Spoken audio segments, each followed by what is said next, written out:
You really have to know what you want, and a lot of times it's blessings and luck. We're as good as our last pizza. Yep. That's I always tell. Today we're at Sicily's Pizza, visiting Ali and his family at his family's pizzeria. When Ali first started his pizza business, he had a huge menu. He was trying to please every single person. All these things on his menu, trying to make sure the team knew how to do it, and they would do it consistently.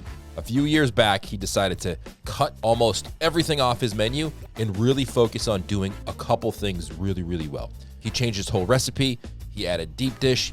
He does squares. He does New York style pie in a conveyor oven, and we talk about that, but he does it really, really well. He decided to really invest his time into learning the process of naturally leavened dough and fermentation and really making a high quality product. And he said it wasn't that easy. Over the course of the first year of doing this, he really second guessed, and his brother second guessed whether they were making the right decision. But guess what? It turned out really well. And we're here today to kind of showcase that and show you the behind the scenes and talk to Ali about that process, which is super interesting. So let's get into it with Ali from Sicily's Pizza. Let me go in here and see what we got going on. That's actually a pretty cool mural right there. I kind of feel like that guy today. It's a little cold, feel like I'm gonna die, but I'm happy because I'm playing guitar. Hey, nice to see you. Nice to meet you. Nice. This is a big spot, this is great. Yeah, thank you. So you've been out 25 years, 26 years? I took over in 99. Wow. It was opened in 89, actually. Was it Sicily's Pizza It back was then? the Same name. But we rebranded and changed the logo about 7 years ago. We changed the way we look at things, and we cut our menu a lot. Yeah. We started building this through COVID. Yep. As we started, then COVID hit, and it was just chaotic. You built this and then you couldn't even use it for a while. No. Wow. And the whole idea was, for me, is to build this, bring people over. Yeah. Instead of us chasing. Yep. I'm sure you've done delivery before. Definitely. With my pizza shop, we would have 12 delivery drivers on a Friday night. We would too. Yeah. And It's like two different businesses. And that was the hardest part of running the pizzeria. Yeah. You had to micromanage every driver, every delivery, every customer. Yeah. And people that would come and eat here, they would love our pizza. Then you go, and then a driver would leave with 4 or 5 deliveries. You figure out your driver's like, that's a 7-minute delivery and he's gone for 45 minutes. You're like, where'd you go? Yeah. So when did you decide to mix it up? About 7 years ago, I started going pizza shows and stuff. And Like Expo? Yes. Yeah. And it seems like things been changed for a while, but since I wasn't out and about, I was just always buried in here. I was burnt out, frankly. Yeah, I bet. Some weekends we would get home 3, 4 in the morning. That's crazy. What are your hours here? Now we close at 10. Okay. We pretty much, unless you're in the pizza business, you wouldn't understand what we've gone through. Yeah. We did pretty much rebirth. Was that hard? Like, was that, It was. like, I know it's hard, but like, sometimes people are afraid to rebrand because they're like, oh, we're gonna lose a ton of customers. 100%. And it was really stressful, frankly. It Yeah. was, the enjoyment level was just out of the window. So about 7 years ago, I said, you know what? Maybe the world is bigger than this building. Let me go see what the heck is going on. Are you glad you did it? Oh, Yeah. I gotta show you a couple of things. Let's go. Come on in, come on in. Nice to meet you.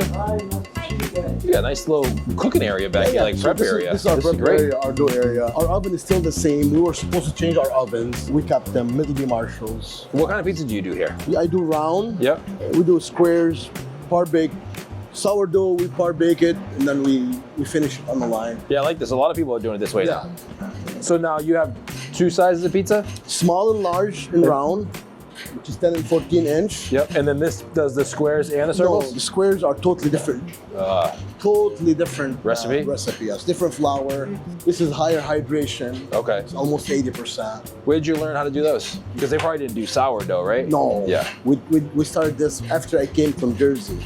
Oh, After I met Dan Richer, I had his pizza. He was doing a presentation. Yeah.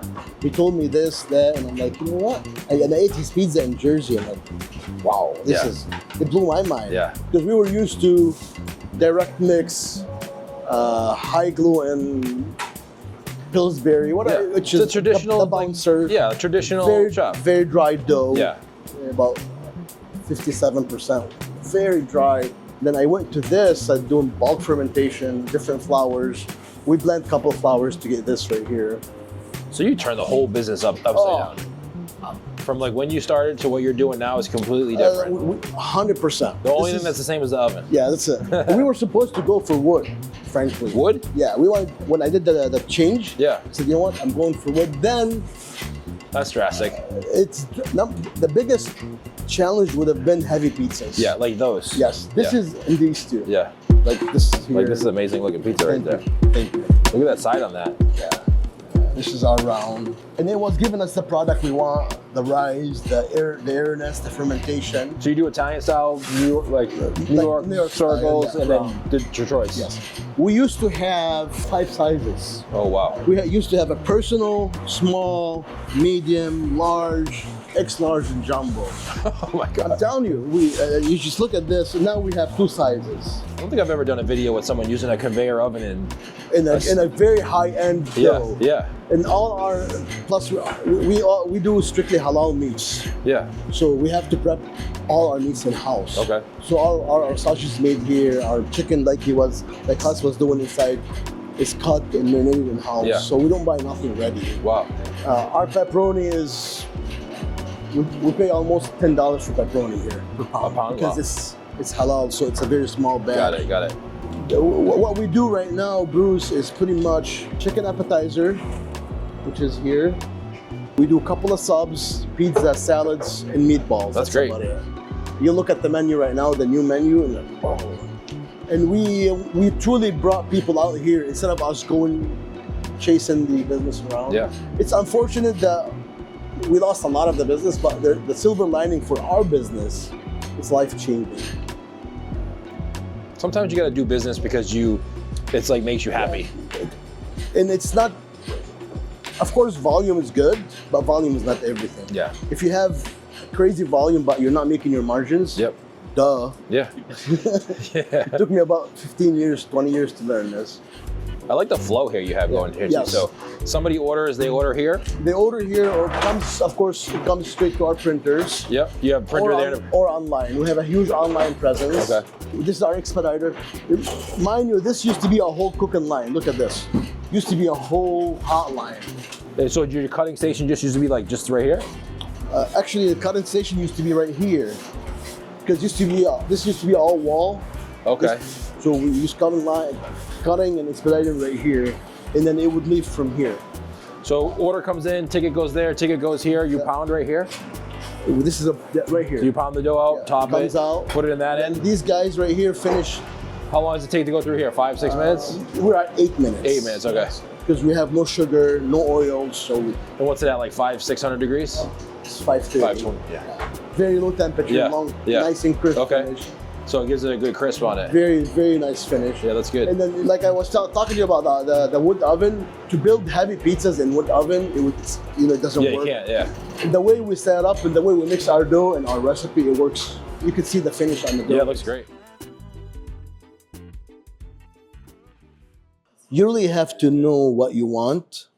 And a lot of times it's blessings and luck. We're as good as our last pizza. Yep. That's I always tell people. So I'm fascinated by this because this is like what I tell people to do now. And I get a lot of pushback from people of like, oh, I don't want to lose sales. I don't think it'll work. I'm not sure. And they may not. And I always tell people like, take my advice with a grain of salt. Like you have to take my advice from the people that I talk to, like yourself and my own experiences. But then you got to go figure it out for yourself kind of and be like, 100%. do you want to do it? And do you have the fortitude to stick with it till it works? You have to have the backbone. Yeah. We're not perfect. We're not machines. We're not stamping. We're not a huge place with a commissary that you have all these controls. You're gonna have some good pizza days, some bad pizza days. You have some customers that would love you and adore you. And you have people that would just... Do you get bad comments? Oh, you do sometimes. People, Really? Yeah. But it seems more and more online, we have a great presence. People love us.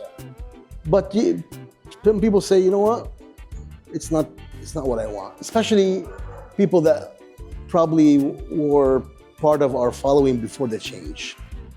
When I reach that level in my pizza, when I know, hey, my crust is right, my tomato is right, my cheese is right, I could tell. But you always wanna when you're insecure about, you always want to, and we're all insecure, we all have insecurity. You want to get, like for me, I would love to hear what you think of my pizza, because just to assure my, hey, you know what, I'm doing the right thing. Yeah. So my friend neighbor lives down the street is John. John would just tell me, hey, Ali, I've never had a pizza better than yours anywhere. So he always, like after we did the pizza, that's how we're doing that. So I said, you know what, John, let's go to New York. So him and I, we took a trip. We went to different pizzerias. First we stopped at Razza. Then we went to Brooklyn. We went to Best Pizza. We went to John's. Yep. And then we had pizza. And then John would look at me and tell me, remember I told you, your pizza's as good as... And then it was all good pizza. But the kind of the lesson I learned from that trip is like, it's good to get verified. You know what I'm saying? It's like, I always repeat the word, in God we trust, but everyone else pays cash. It's good to feel that, hey. Yeah. So we went to all these famous pizzerias and we ate pizza from Razza. And I'm not out to pound my chest or compare. I just wanted to be You want confident. to be proud of you put You know a lot what? of work in. Exactly. What's your favorite pizza that you make? I'm a cheese guy. Me too. All the So that's time. right here. This is phenomenal. You should dig in. I'll get you some plates. If you're interested in visiting Sicily's Pizza, we will link up everything that we talked about in the description of this video. We will link their Instagram, their website, tell you where they are located. And if you are in the Detroit area, definitely stop by. You won't regret it. Great place, great people, and great pizza. And that's what we're trying to showcase here on the Slice channel in the Pizza Insider videos that we do across the country. If you are watching this and you want us to visit your pizzeria, drop a comment. Where are you watching from, and what is the name of your pizzeria? We will add it to the list of possible locations to shoot in the future as we go across the country showcasing these great pizzerias. Thank you so much. Hit the thumbs up. Share this with anybody who you think would be interested. Make sure you subscribe to the channel, and we'll see you right back here on next week's Pizza Insider video.